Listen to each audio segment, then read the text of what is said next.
Okay, good afternoon to you all. Hope you all can hear me. Is that so? Can you hear me? Yes, Okay. madam. Yes, madam. Yes, madam. Okay. So I have uploaded the materials, today's lecture, and also a problem sheet, right? So the problem sheet is based on the things what we have done on Monday. So you have try it in your leisure time, right? If you have any doubts or problems regarding that problem sheet, you can ask me, right? Not now, but by emailing or just by sending a WhatsApp message, right? Okay, so last day we discussed some basic concepts about the probability. Under the probability, most of the things you have learned in your A-level mathematics under the probability section. So we learned what is a probability and some terminologies we use there. What is a random experiment and what is an outcome, what is an event, what is a sample space of a random experiment, likewise some notations and also some basic probability rules and types of probability as classical, empirical and subjective probability. So those things we learned in last lecture session, right? So today we are going to learn some rules or theoretic definitions of probability and also some rules, the addition rule and multiplication rule. Those things also you have learned in your A-level mathematics, but just to recall your memory, I will teach them as well, right? Okay, I hope you have downloaded the lecture material, right?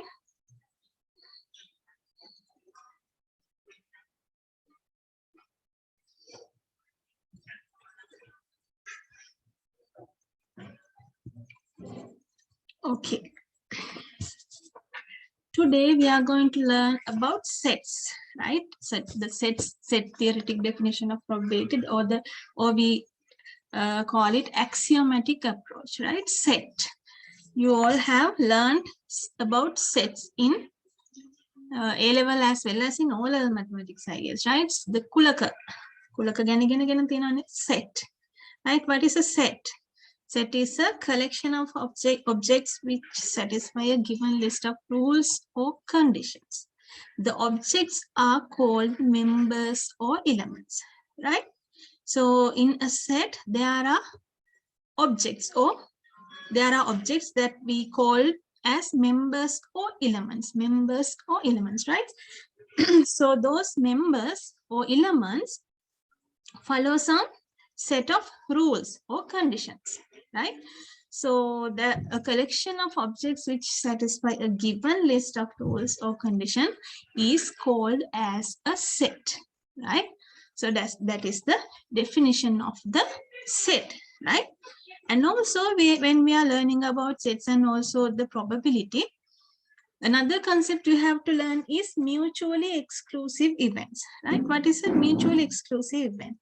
When two events are mutually exclusive, they cannot occur at the same time.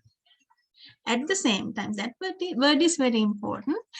The two events cannot occur at the same time, right? That means they have no outcomes in common. For an example, when we toss a coin, we just have two mutually exclusive events. We can't get both head and tail at once, right? So they do not occur at the same time. So those events are called mutually exclusive events, right? So for an example, determine which events are mutually exclusive and which are not when a single die is rolled, right? For the first one is getting an odd number and getting an even number. So when a single die is rolled, can we get both odd number and even number at the same time? No, we can get only either an odd number or an even number, right? So it's a mutually exclusive event, right? And B, getting 3 and getting an odd number. So that is non-mutually exclusive events. Why? Because 3 is also an odd number. So getting 3 and odd number can occur at same time. So it's not a mutually exclusive event. And C, getting an odd number and getting a number less than 4. So when the number is less than 4, there are two odd numbers, 1 and 3. So again, the two events can occur at the same time. Therefore, it is not mutually exclusive events. And D, getting a number greater than 4 and getting a number less than 4. So there are no outcomes in common in the example D. So it's a mutually exclusive event, right? Two mutually exclusive events. So I guess now you have the idea what is a mutually exclusive events. මට මතක හැටියට අපි කියන්නේ අන්‍යෝන්‍ය වශයෙන් බහිෂ්කාර සිද්ධි කියලා, right? Mutually exclusive events. So those terminologies are very important when we are talking about definitions and theories under probability. Okay. So the set theoretic definition is stated here. Let sigma be an experiment, real or could be conceptual, under consideration, and let S be the sample space associated with sigma. Then corresponding to each event A, there exists a real number PA called the probability measure, which satisfy the following properties or axioms. We call them as axioms as well, right? So though we stated here these rules, there are some common things you are already known, right? So the first one, for every event A, there exists a non-negative real number. That is PAI, the probability. The probability is in between 0 and 1, including both 0 and 1, right? So we discussed this one under the in earlier lecture as well, but we are stating here as a axiomatic approach of probability here as well, right?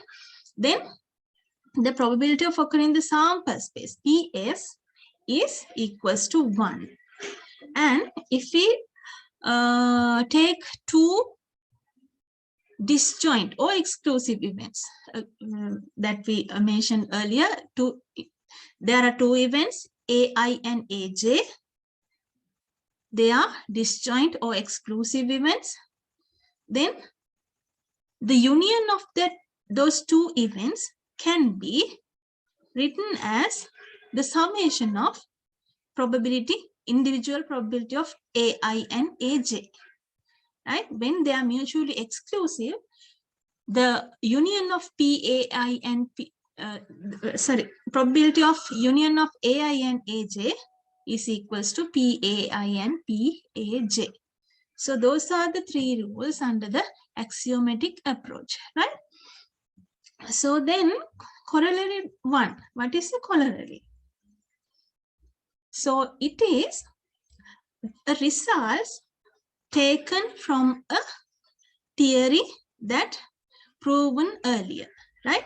අපි මේ ගත්ත theory වලින් ගත්ත result එකකින් prove කරපු තව additional theory එකක් වගේ දෙයකට තමයි අපි කියන්නේ corollary එකක් කියලා, right? Corollary 1. So for any event A, we have A union the null event. This notation is for null event, right? A union the null event is equals to A. Then the probability of A union null event is equals to probability of A. So we have used the third axiomatic approach to prove that. So PA union the null event, since they are disjoint or mutually exclusive, we can write it as PA plus P the null event. So it is equals to A, and therefore we can say that the probability of occurring the null event is equals to 0. So that is the corollary number 1, a result that we obtain through the axiomatic approach. Then corollary 2, right? A union the complement of A is equals to the sample space, right? When A union and the complement of A equals to the sample space, the probability of A union complement of A is equals to probability of the sample space, right? So we can write it using third axiomatic approach, PA plus probability of complement of A. So we know that probability of occurring the sample space, the whole set, universal set is equals to 1, right? So we can write this, since A and complement A are disjoint or mutually exclusive, right? So we can write the probability of the complement of A is equals to 1 minus PA, right? අපි කලින් lecture එකේදීත් මේවා කතා කරා. නමුත් මේක අර theory එකක් විදිහට ඩිෆයින් වෙන්නේ මේ විදිහට, right? Then corollary 3. A and B are events such that A is a subset of B. Then using the results, so when A is a subset of B, B can written like this: A union B minus A, right? So it is clear when if we use a Venn diagram.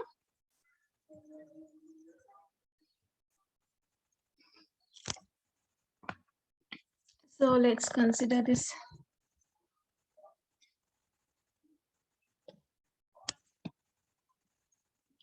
Venn diagram. So it is said A is a subset of B, right?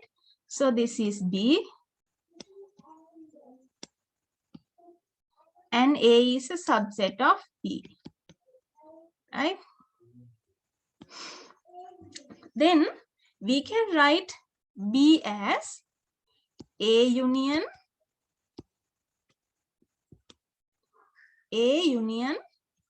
B minus A. I think it is clear now, right? A union B minus A. Then we can apply the probabilistic approach. PB is equals to PA. Since B minus A and A are mutually exclusive events, it can be written as PA plus PB minus A. So we can write PB minus A as PB minus PA. Okay, that is another result we could obtain through the axiomatic approach. And the corollary 4, the final one, if A1, A2 up to AN are mutually exclusive events, then we can write the probability of A1 union A2 union up to AN as the summation of individual probabilities of events PA1 plus PA2 up to PAN, right? These are only for mutually exclusive events. If they are not mutually exclusive, you can't write this equation, right? So I guess now it's clear up to now. Okay. There I have input some exercises. So you have to use the Venn diagram to verify the given problems, right? So I'm not going to discuss all the things here, but I discuss the second one, the De Morgan's law. I think you're familiar with De Morgan's law. The Morgan න්‍යාය කියලා අපි A level වලට ඉගෙන ගන්නේ. De Morgan's law, right? So let's try that. Use Venn diagram to verify the two De Morgan laws given as A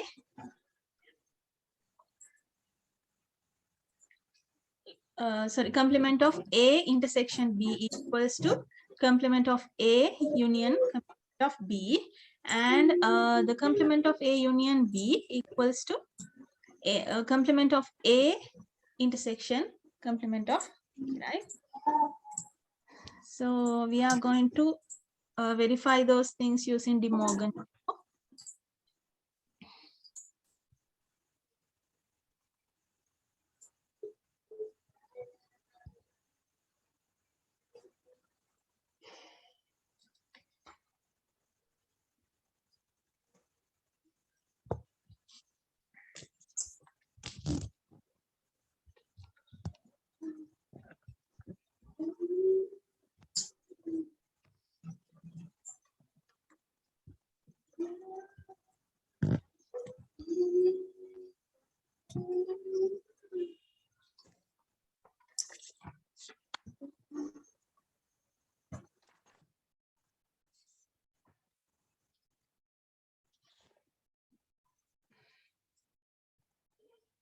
Okay, first one we have to prove is A intersection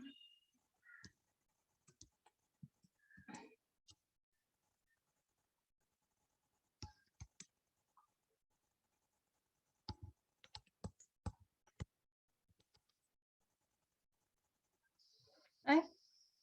So if we take the first part,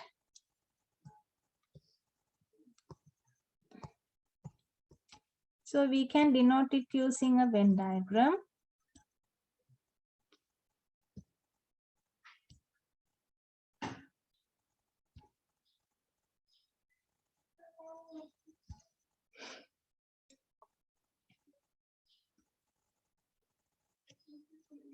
So first A intersection B,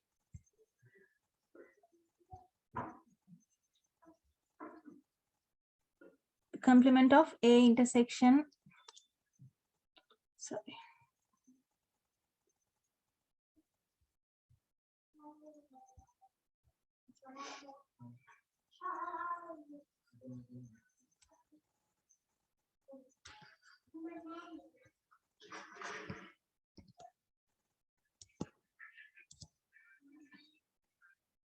So this part is the A intersection B. So the complement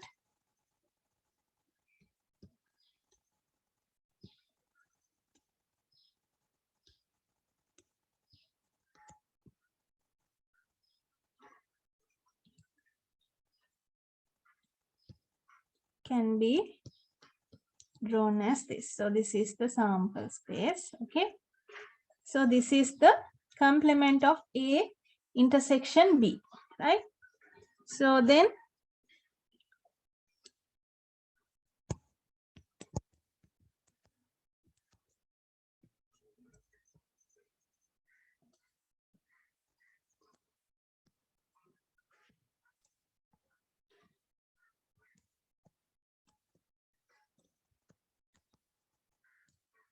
B. So complement A union complement B, right? So Again, it is the region where we color as earlier, right?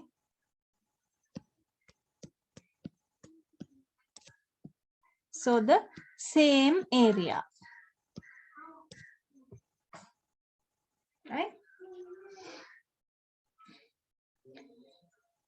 So we can draw two Venn diagrams for complement A and complement B, and then try to sort out what is complement A union complement B, right? So using Venn diagram, we can prove that the De Morgan law is true. The complement of A intersection B is equals to complement A union complement B. Likewise, you can try the second part as well. Okay.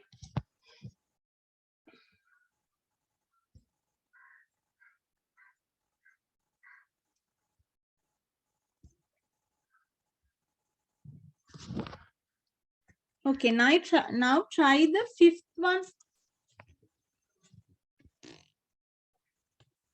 I think you can do it in your own.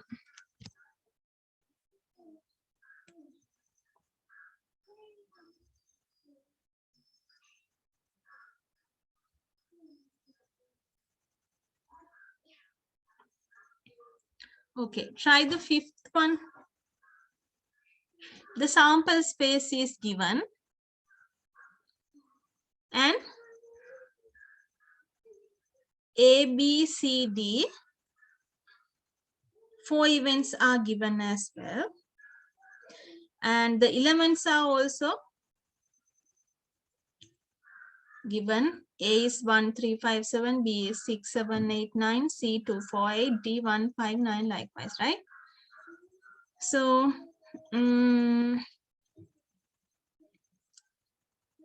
write the set for the events complement of A intersection B. Likewise, try all the things here. Do the fifth one. I'll give you 5 minutes. Do it in your own.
So I hope all of you have finished that one. So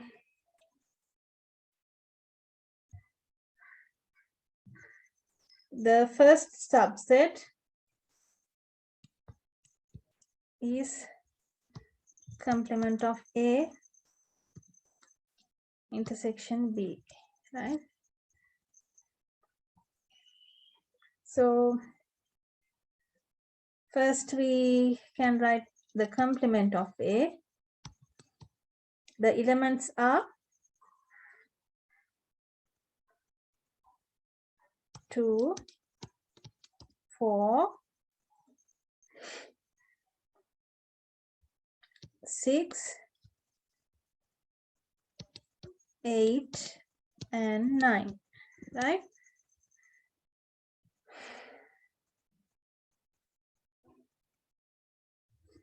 And then we can write the subset we want, complement A intersection B. So the common elements are the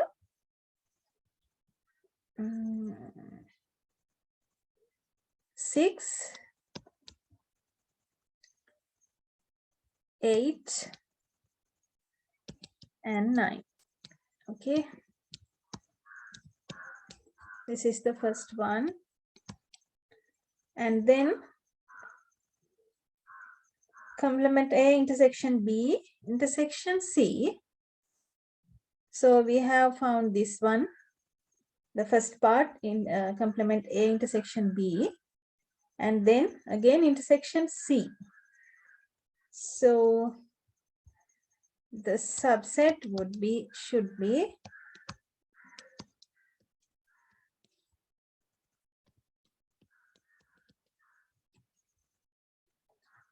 C is 2, 4, 8, then only the 8. Correct me if I'm wrong, right? Then the third one, first let's write the complement of B. The complement of B is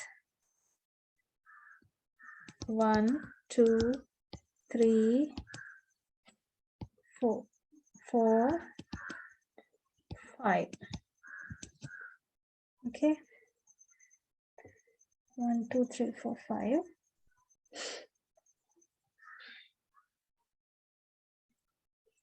Then complement B union C.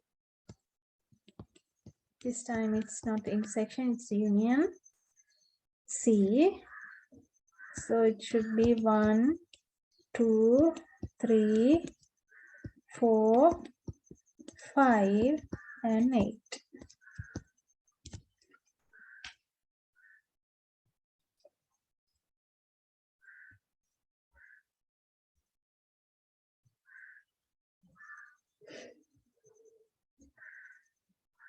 Then part D, we have found complement B union C, and then the intersection D. The elements of D is 1, 5, and 9. Then dash U C section D can be written as 1 and 5. Okay.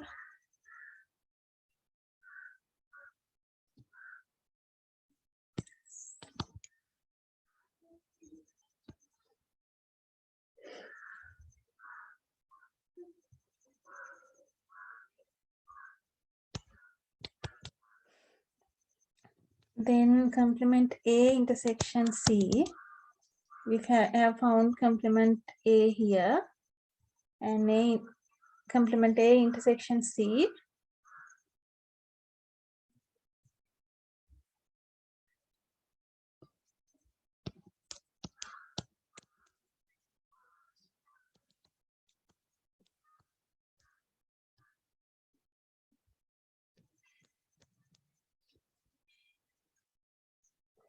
Then we have found complement A intersection C, and then A intersection C intersection D 159. It's the null set. There are no elements. If I am wrong, correct me.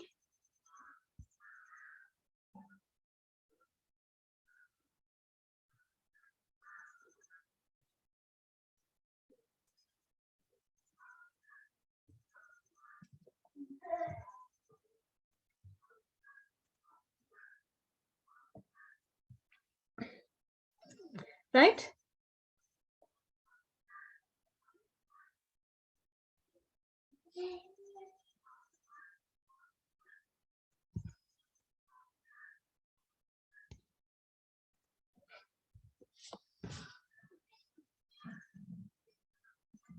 Okay.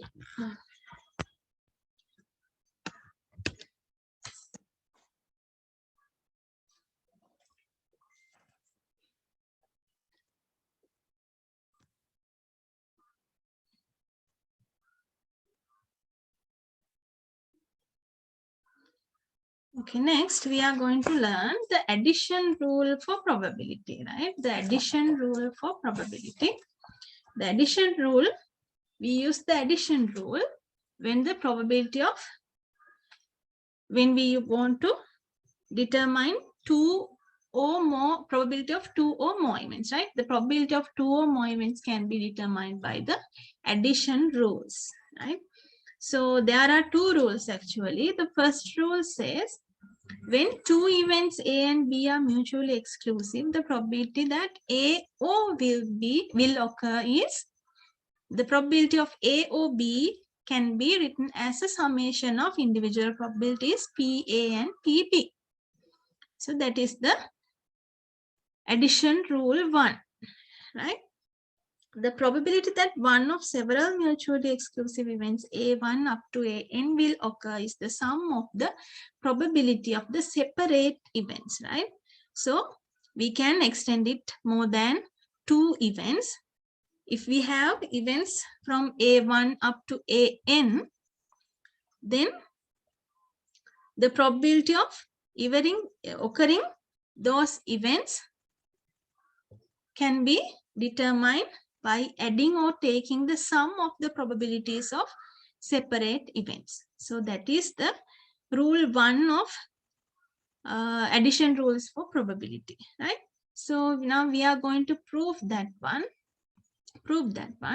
So let n be the total number of exhaustive, mutually exclusive and equally likely outcomes, and out of these let m1 up to mn are the number of outcomes be favorable to events A1, A2 up to AN respectively. So we have n number of total events, n number of total objects. So out of that, so we are taking events A1 up to AN. So A1 has M1 number of outcomes, A2 has M2 number of outcomes, likewise AN has Mn number of outcomes, right? So since the n events are mutually exclusive, the M1, M2, Mn outcomes are non-overlapping. Since A1 up to AN are mutually exclusive, there are no common outcomes between the M1 up to Mn outcomes, right? There are no common objects. So therefore, total number of outcomes favorable to either A1 or A2 or AN. So the addition rule 1 we are using here, we are proving the addition rule 1. So A1 or A2 or up to AN can be written as the outcomes of the sum of the outcomes of each event. A1 has M1 number of outcomes, A2 has M2 number of outcomes, likewise AN has Mn number of outcomes.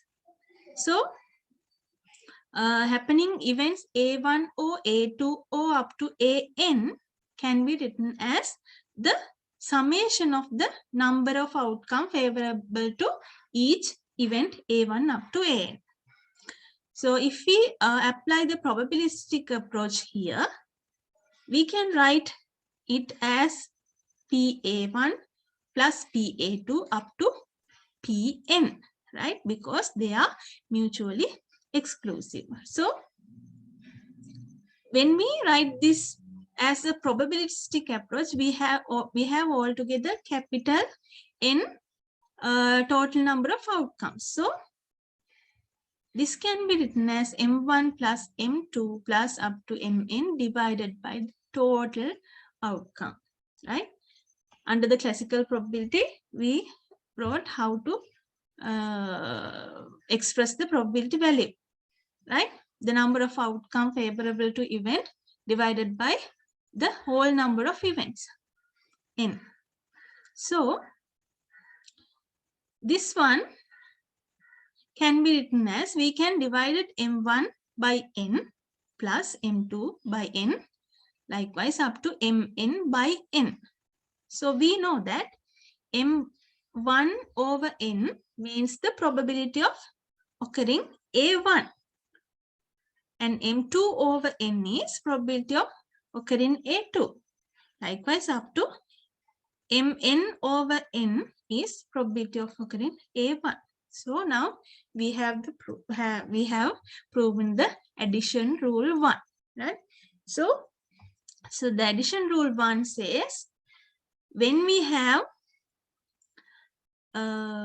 two or more mutually exclusive, that is most important, mutually exclusive, we can write the addition rule 1 if the events are mutually exclusive only, right? If we have two or more events that are mutually exclusive, the probability that those events will occur is the sum of this probability of the separate events. That is the addition rule 1. Okay. Then the addition rule 2. The addition rule 2 is stated what happens when the events are not mutually exclusive. When the events are not mutually exclusive, then we have to subtract this part P, A, and B, right? Generally, the O is act as the union and act as the intersection, right? So we have to subtract the outcomes that are common to events A and B. So that is the addition rule 2, right? Okay, consider the example 1. A day of week is selected at random. Find the probability that it is a weekend day, right? So we have two weekend days, Saturday or Sunday. So they are asking to find the probability that it is a weekend day. So it could be Saturday or Sunday. Not both, right? The both cannot be occur at same time. So therefore, it's mutually exclusive. It could be Saturday or Sunday. So probability of the day is weekend, that means Saturday or Sunday, is mutually exclusive. So we can write it as the summation of two separate probability of the day is Saturday plus the probability of day is Sunday. So we know that there is 1/7 probability a day to be Saturday and a day to be Sunday. Again, the same probability, 1/7. So we can just add up two probabilities. And finally, we say that there are 2/7 or 2 divided by 7 probability that it is a weekend day. So that is how the addition rule works, right? So the example 1 gives us two mutually exclusive events. The day is Saturday or Sunday, right? Then the example 2, In a hospital unit, there are 8 nurses and 5 physicians. 7 nurses and 3 physicians are females. If a staff person is selected, find the probability that the subject is a nurse or male. So, find the question is, what is the probability that the subject is nurse or male or a male, right? So, this is the distribution here. So, in the staff, there are females and males and also nurses and physicians as well, right? So they are asking, find the probability that the subject is nurse or a male. That means probability of nurse or a male. Okay. So now, are these two events are mutually exclusive? No. In this sense, in this example, there is a nurse who is male, right? And also, yes, there could be a nurse that is male. So it is not a mutually exclusive events. The two events can be occur at same time. So therefore, we can't use the addition rule 1. Therefore, we are going to addition rule 2, where the two events are not mutually exclusive. So we can write the summation probability of nurse plus probability of male, but we have to subtract the probability of having male and nurse, right? So probability of having a nurse, right? That is, there are altogether 8 nurse, 8 over 13, total is 13. That is how the probability is obtained. We discussed in last lecture, right? So the probability of male, so here there are 3 males, 3 over 13, right? So we have to subtract the overlapping outcomes. What is the overlapping? What are the overlapping outcomes here? Male nurse, right? So how many male nurses are there? 1. 1 out of 13. So we have to subtract that one. And finally, the probability of the selected subject is nurse or male is 10 over 10 upon 13, right? Is that clear up to now? Addition rule. Do you have any questions?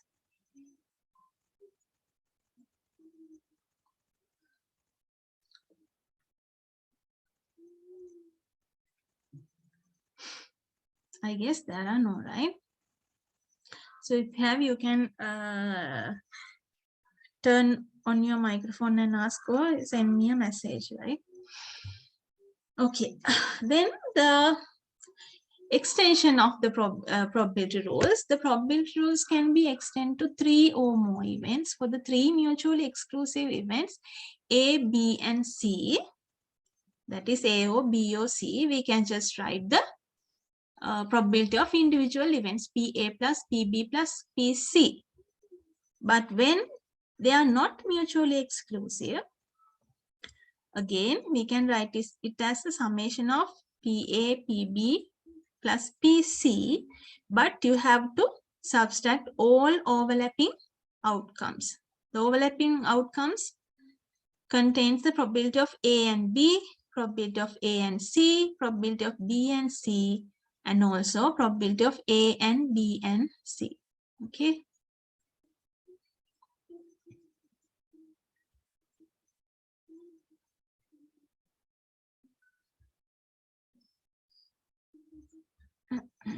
Someone has asked me, it is not mutually exclusive means that they are both female and male nurse.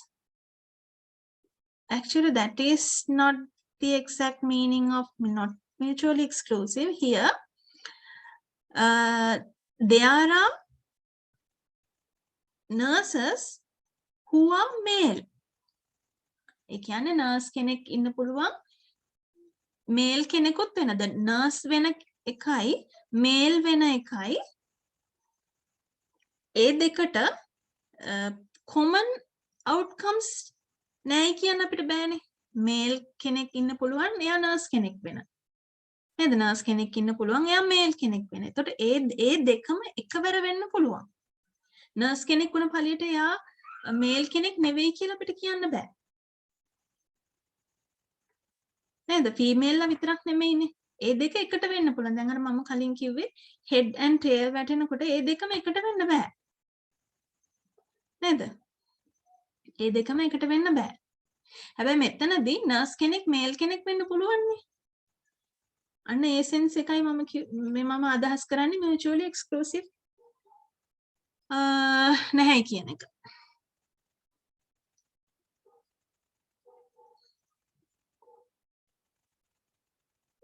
Okay, I hope you got it now, right?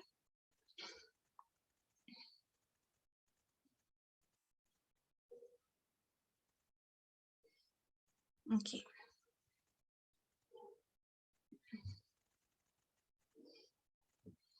දැන් අපි කලින් examples ගත්තේ die එක roll කරනකොට even numbers එන එකයි odd numbers එන එකයි. events දෙක A B කියලා අපි ගමු. එතකොට even number එකකුත් odd number එකකුත් ඒ දෙකේ එකට වැටෙන්න බෑනේ. නේද? එකට තියෙන්න බෑ. අපි dice දෙකක් roll කරනකොට even number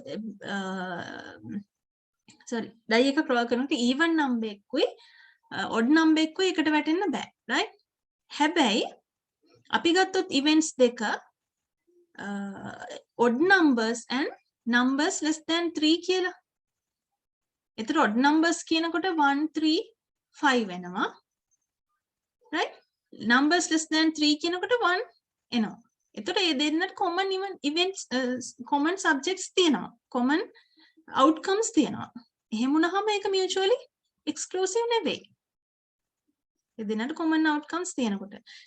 right? ඒ කියන්නේ මේ දෙකම events දෙකම එකවර වෙන්න බෑ කියන අදහස තමයි mutually exclusive නෑ exclusive කියන එකේ තේරුම. එකවර වෙන්න බෑ. එකවර වෙන්න පුළුවන් නම් එයා mutually exclusive නෑ. දැන් මෙතන nurse කෙනෙක් male කෙනෙක් වෙන්න පුළුවන්. බැරි නෑ. right? physician කෙනෙක් male කෙනෙක් වෙන්නත් පුළුවන්. එතකොට physician or male කියන එක again mutually not exclusive. right? I think you got now. Okay. So when the events are not mutually exclusive, we can extend the two event case into 3 case A or B or C. Again, as the earlier, we can write the summation of probability of individual events PA, PB plus PC, but you have to subtract the common things. That is A and B, A and C, B and C, and A and B and C, right? Okay. Then, so this is the Venn diagram for the addition rule, right? So when it comes to mutually exclusive events, see, there are no outcomes that are common to A and B. See here, PA is here. So there are no outcomes common to A and B. So they are mutually exclusive events. So now the PA or B can be written as PA plus PB in the first Venn diagram, right? In the second Venn diagram, there are common outcomes which belongs to event A and event B. So it is non-mutually exclusive event. So we can't just write it the A or B as PA plus PB. We have to subtract PA and B. The outcomes that are common to both A and B, right? So I think it's clear now. Okay. So that is all about the addition rule. So now let's move into the multiplication rule, right? So under the addition rule, we discussed two rules. The first one is when the events are mutually exclusive, and the second one is events are not mutually exclusive, right? Then the multiplication rules. The multiplication rules can be used to find the probability of two or more events that occur in sequence, right? Occur in sequence. That is more important. We are using the AND word, right? Occur in sequence. So in the addition rule, we consider the concept mutually exclusive. Here we need to consider the concept independent events, right? So they are two different concepts, mutually exclusive and independent. Means the independent event means two events A and B are independent events if the fact that A occurs does not affect the probability of B occurring. The occurring A does not affect the probability of B occurring, right? That is an independent event, right? Right. Then we have defined multiplication rule. When two events are independent, the probability of both occurring is PA and B. A and B, right? PA and B is equal to the multiplication of PA and PB. Okay, that is the multiplication rule 1 again, but the rule 1 is when the two events are independent. If the event A and B are independent, only we can use this multiplication rule 1, right? So an exercise is given. If A and B are independent events, then prove this thing. You have to prove these things. The first one is proven for you. So you can try the B and C at your leisure, right? So I'll explain the first part only. So we can write the probability of complement event A union B as 1 minus A union B, right? You can write this one. And according to the De Morgan's law, we can write this one as well. Can you remember the De Morgan's law we discussed earlier, right? The complement of probability A union B can be written as probability of complement A intersection complement B, right? Okay. Then we can write the probability of complement A union B as we are going to expand this one.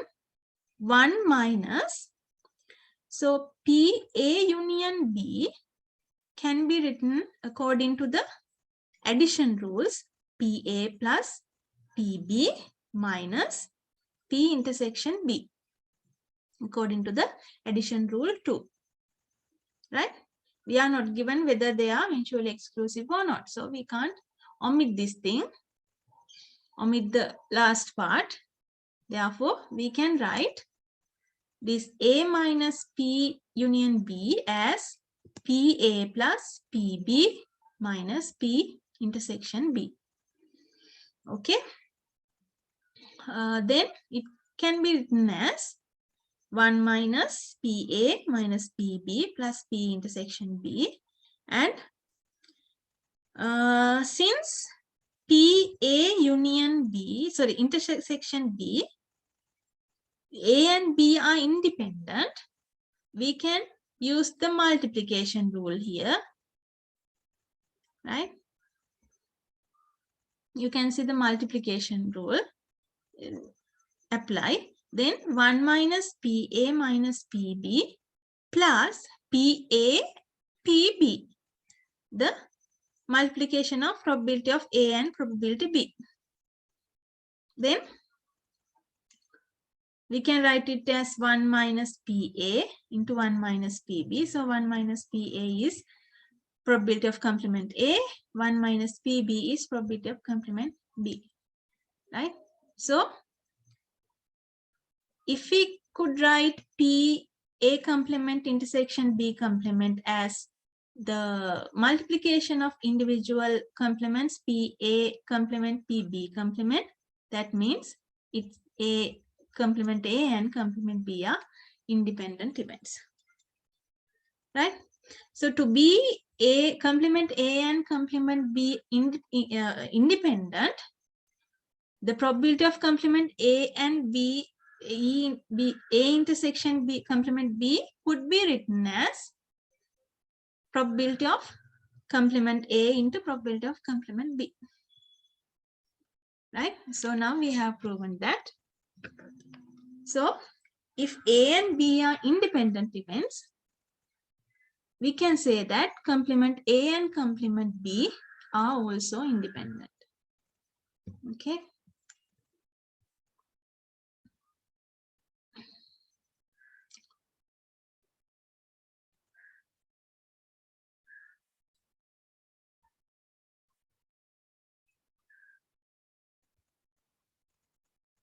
Okay. Someone has asked me, ma'am, is the independent events are equal to mutual exclusive event? No.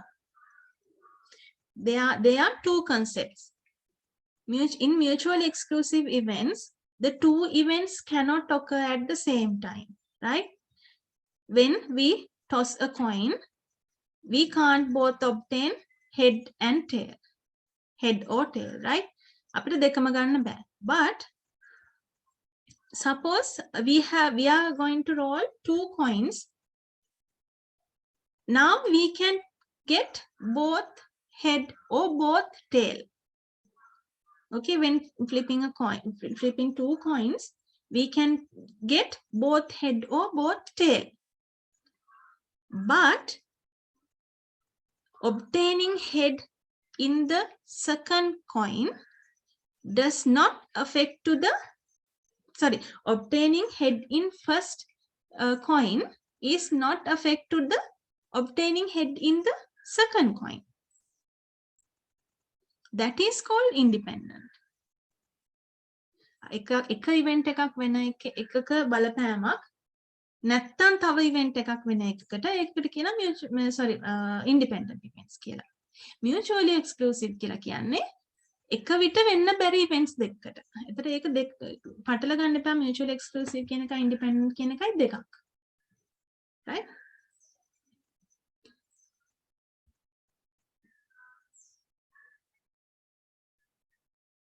Okay.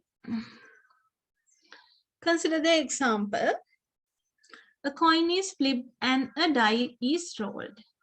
Find the probability of getting a head on the coin and 4 on the die, right? So what about this 2 now? It's independent, right? Because the flipping coin is not affect to the rolling of the die. So they are two independent events. Okay? Independent events mutually exclusive වෙන්න පුළුවන්. හැබැයි mutually exclusive events independent වෙන්න බෑ මට මතක හැටියට නම්. Right? So those are two concepts. In addition rule, we are considering the exclusive or not, mutually exclusive or not. In multiplication rule, we are considering the whether the two events are independent or not, right? So here a coin is flipped and a die is rolled. Find the probability of getting head on the coin and 4 on the die. And the word "and" is here. That is, we are asking about intersection, right? If there is O, it is about the addition rule. If it is "and", it is about the multiplication rule. We are using those two rules. So since two events are independent, probability of obtaining head and 4 can be written as the multiplication of two individual probabilities, P head or P4. So we know that when coin is flipped, the probability of obtaining head is half. Then when die is rolled, getting 4 on the die, it is 1/6 if it is a fair die and fair coin, right? So we can just multiply the two probabilities. So it is 1/12. So here we are using the multiplication rule 1 since two events are independent. So multiplication rule 1 can be extended to 3 or more independent events by using the formula. So if there are more than 2 independent events occurring in sequence, so the probabilities can be multiplied by each other and obtain the probability. Okay, that is the multiplication rule. Okay.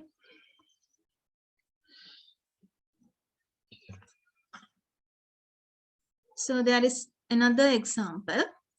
A Harris poll found that 46% of Americans says they suffer great stress at least once a week. If 3 people are selected at random, find the probability that all 3 will say that they suffer great stress at least once a week, right? So,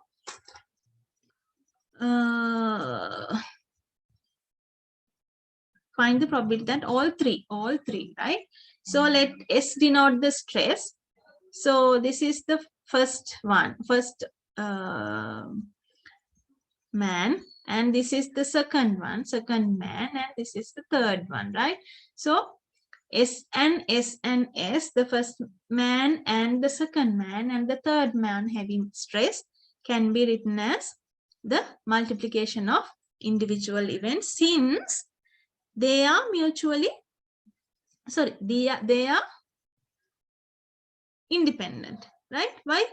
කෙනෙකුට stress හැදෙනවා කියන එක තව කෙනෙක් මත depend වෙන්නේ නැහැ නේ අපි randomly select කරනවා නම් if 3 people are selected at random, right? they are ඒගොල්ලෝ randomly select කරලා තියෙනවා. So if one people is suffering from the stress is not affected by the other, so they are independent events. Therefore we can multiply each probabilities and obtain the probability that all 3 will say that they suffer stress at least once a week, right? I think it's clear. Do you have any doubts?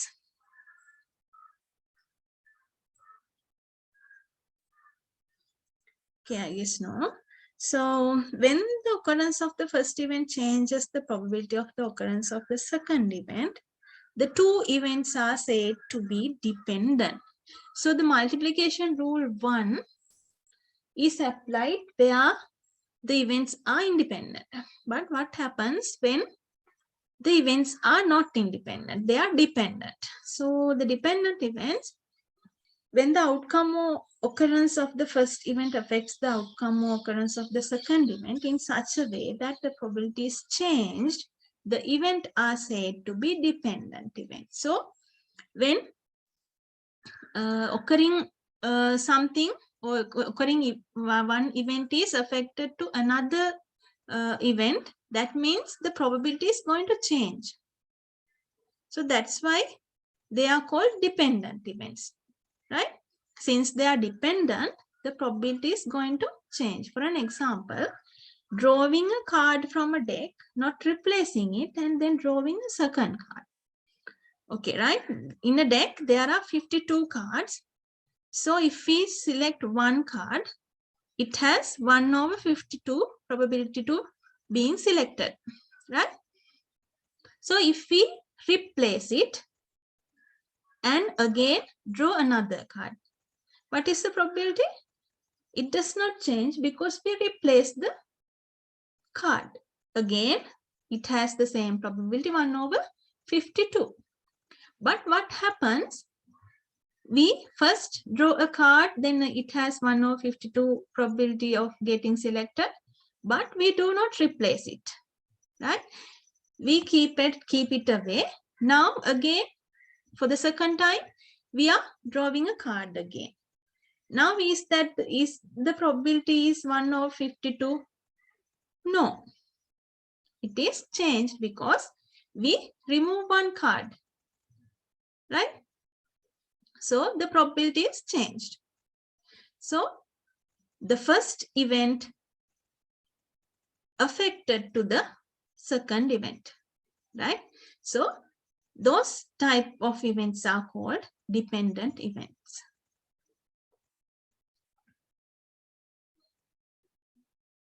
Yeah, sample space is changing.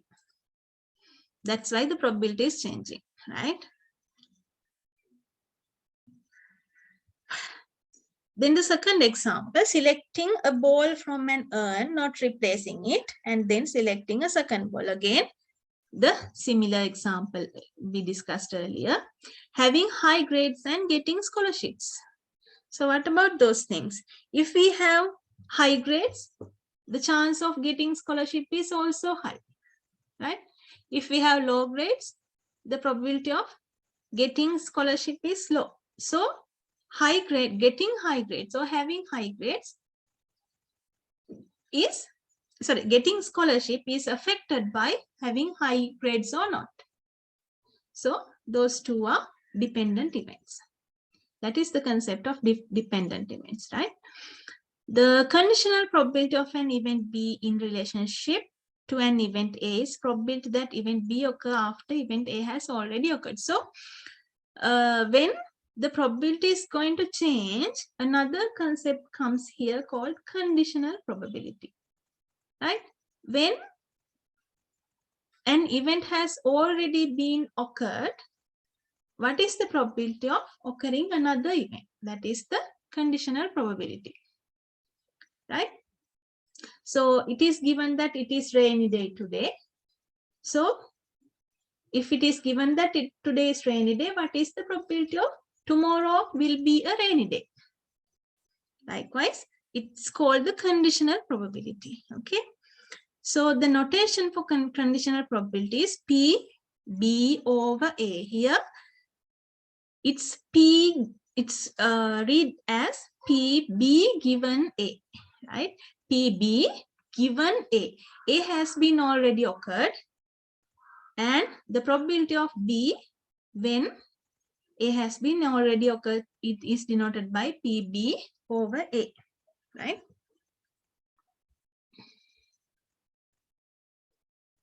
So in addition rule, we discussed two rules. One is when if two events are mutually exclusive. Another is when two events are not mutually exclusive. So under the multiplication rule also we discussing two events, sorry, two rules. First one is for the independent case and the second one is for not independent case. So here the multiplication rule 2, when two events are dependent, the probability of both occurring is, that means probability of A and B, it is not now PA into PB, it's PA into the conditional probability, that is PB given A, right? The multiplication rule 2, right? So the proof is also given here. Let n denotes the total number of equally likely outcomes among which m outcomes are favorable to the event. The outcome favorable to both A and B are included in M, and let it be M1, right? So I think it's clear in the Venn diagram. Can you see the pointer? මගේ point එක පේනවද ඔයගොල්ලන්ට? No, madam. Point එකක් පේනවද? No, madam. Oh, right.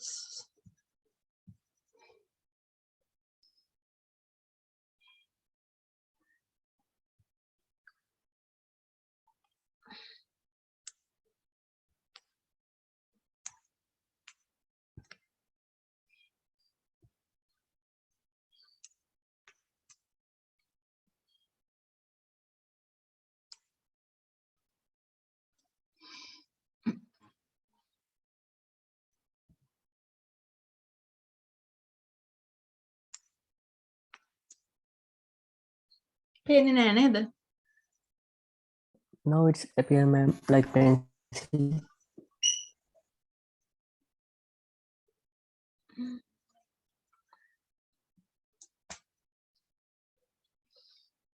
Wait.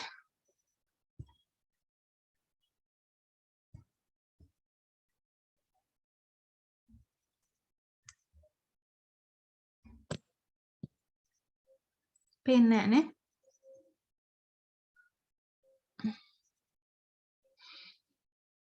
Right.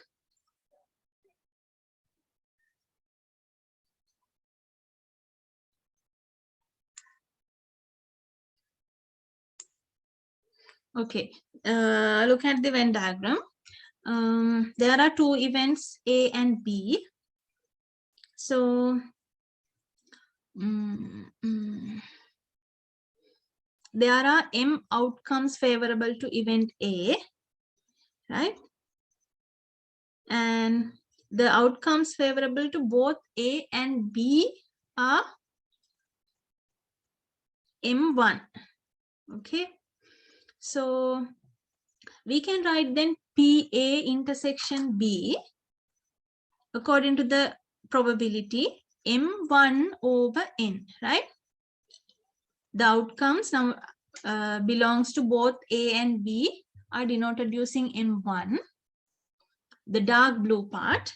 So it's M1 divided by the total outcome. So the sample space, size of the sample space is N, right? We can write PA intersection B equals to M1 over N, right? So now we multiply that one by M and N divided by M, right? M over N and M1 over M.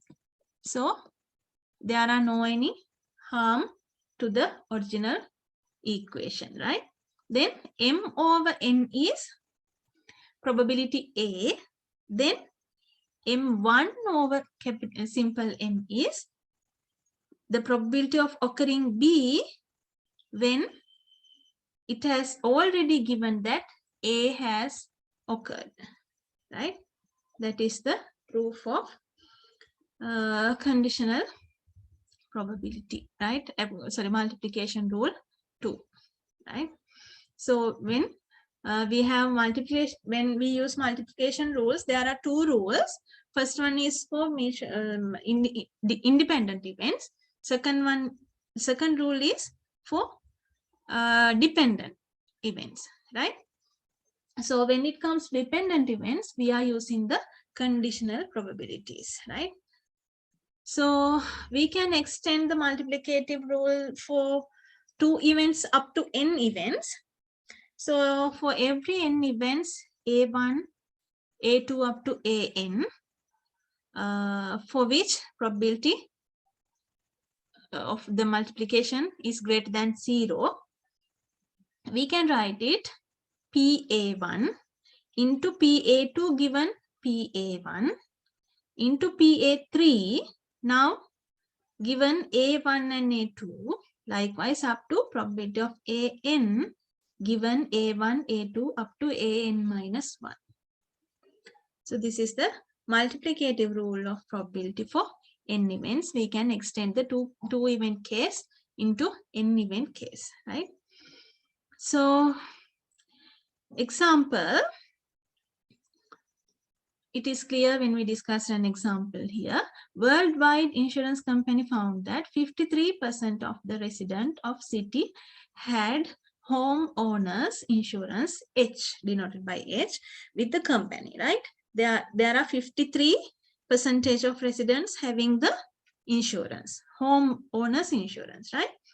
Then of these clients means out of those who are having the insurance, homeowners insurance H, out of those who are having homeowners insurance, right? That is, in this sentence, it said that it is something related to the conditional probability.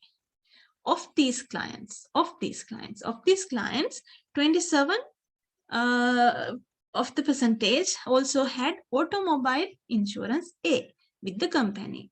If a resident is selected at random, find the probability that the resident has both homeowners and automobile insurance with Worldwide Insurance Company, right? So here all the information is given, right? So the first one, 53 of the resident of city had homeowners insurance. That means probability of, let's say H,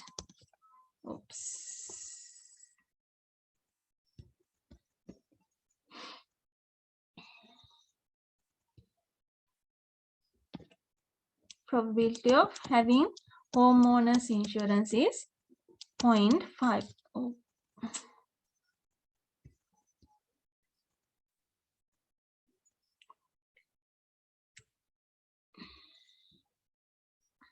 Is 0.53. Okay, so of these client, 27% also had automobiles. That means P A people having automobile insurance, given that H, that is given as 0.27. Of these clients, 27% also had automobiles insurance. That means there is the probability of 0.27, that is a person having homeowners insurance also having a automobile insurance. Okay, so now the problem we asked is find the probability that the resident has both homeowners and automobile insurance. So probability of H and A, and so we have to use the multiplication rule here, but the two events are not independent, they are dependent, right? So we can write the multiplication rule as PH and A equals PH into PA given H. So we have the information PAH is 0.53, PA given H is 0.27, so it is equals to 0.1431, right?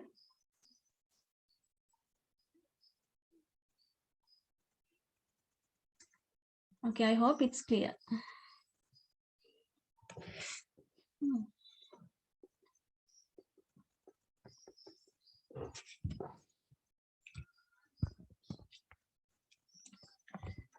So again, the conditional probability is explained here.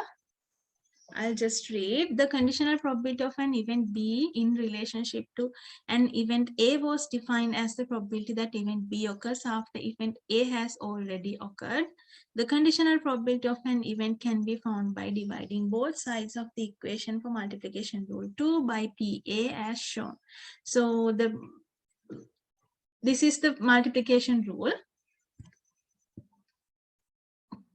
This is the multiplication rule, and we divide the both sides using PA. Then PA and B divided by PA is equals to PB given A. So formula for the conditional probability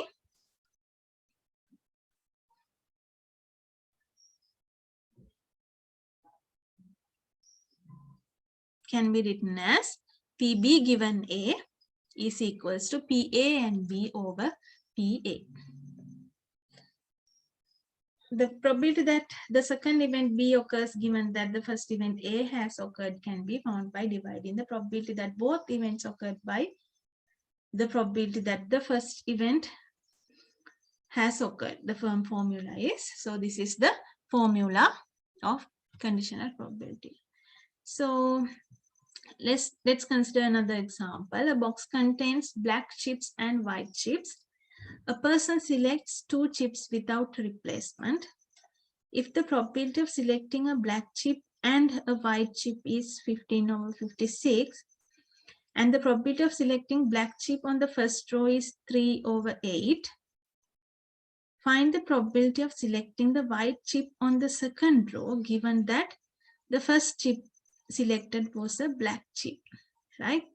So we denote selecting black chip using B, W using, selecting a white chip using W. So they are asking to find the probability of selecting the white chip on the second row, given that the first chip selected was a black. So it is PW given B. So that is equals to both occurring both events PA and B over PB. So W and B is given as 15 or 56. So it should be divided by occurring the first event, selecting a black chip PB, that is 3.8. So it is 5 over 7.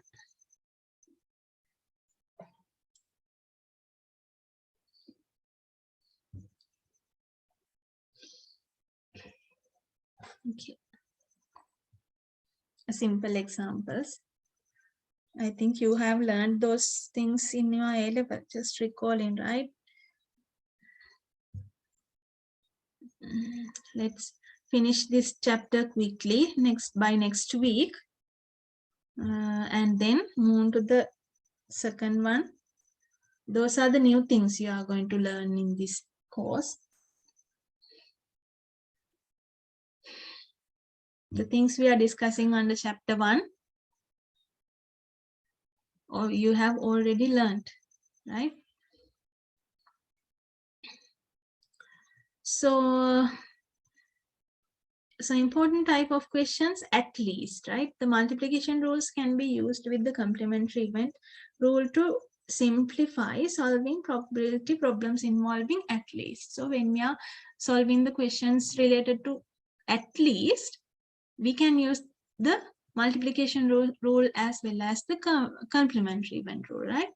So for an example, a game is played by drawing 4 cards from an ordinary deck and replacing each card after it is drawn. Find the probability that at least one ace is drawn, right? So we have to draw 4 cards. By replacing each card after one drawn, then they're asking find the probability that at least one ace is drawn. One ace. At least one ace. That means there could be more than one. අඩුම තරමින් එකක් හරි ace එකක් වෙන probability එකයි අහන්නේ. එතකොට එකක් වෙන්න පුළුවන්, දෙකක් වෙන්න පුළුවන්, තුනක් වෙන්න පුළුවන්, හතරක් වෙන්න පුළුවන්, right? So it is easy to find the probability that no ace are drawn and then subtract the probability value from 1, right? So it's much easier to find the probability that no ace are drawn and then subtract the value from 1 then to find solution directly, because that would involve finding the probability of getting 1 ace, 2 ace, 3 aces and 4 aces and then adding the results, right? So අපි වෙනම හෙව්වොත් එකක් කෙන එකයි, දෙකක් කෙන එකයි, තුනක් කෙන එකයි, හතරක් කෙන එකයි ඔක්කොම හොයන්න වෙනවා. But we can use the complement rule and obtain what is the probability that there are no aces are drawn. Then we can subtract that probability using 1 and find the answer, right? So let E, at least one ace is drawn, and complement E, no aces are drawn, right? So then we can write the complement, the no aces are drawn. So in a deck, there are 52 cards and there are 4 aces, right? So if we remove 4 aces, there are 48 chances, 48 cards which are not ace, right? So the probability of not selecting ace is 48 over 52, right? Since we are replacing each and every card we are drawn, the events are independent. The probability is not going to change since we are replacing the cards. So probability of drawing second card that is not ace is also going to be same probability value, 48 over 52. The third one is also same, 48 by 52, and the fourth one is also same.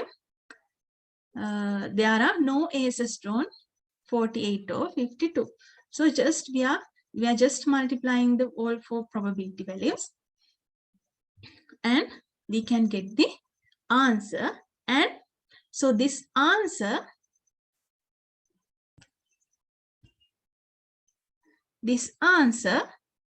is probability of not getting any aces. So we want probability of getting at least one ace. So we can get it using this equation, the complement rule. PE is equals to 1 minus P complement E. So it is 1 minus this value, and it is close to 0.27, right? Okay. So those are the things I wanted to discuss today. So today's lecture, I have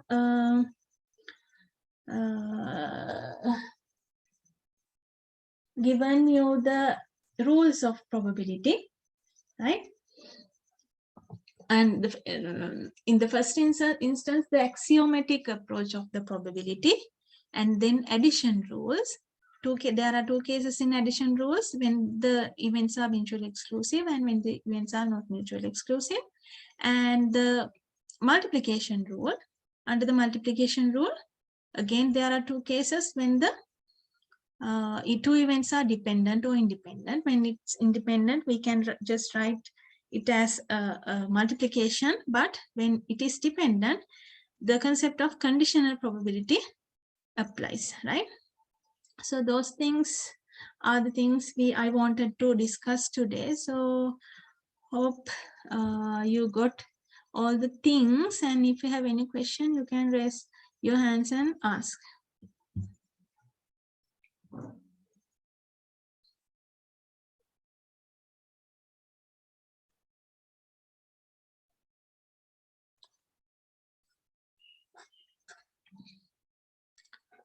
Okay, then hope you all got the things I have done today. So please go through the problem sheet I have provided you. It's based on the things I have done in last lecture. So just try it in leisure time. You do not need to submit that one. So next week I think I could finish the chapter 1, and after that I'll give you a tutorial, so you have to upload it to LMS. So I'll give the instruction in next week, right? So let's wind up for today now, right? If you have any question, you can message me. So have a good day. Thank you. Thank you, Thanks. madam. Thank you, madam. Thank you, madam. Thank you, madam. Thank you, madam. Thank you, madam. Thank you, madam. Thank you, madam. Okay, you are welcome.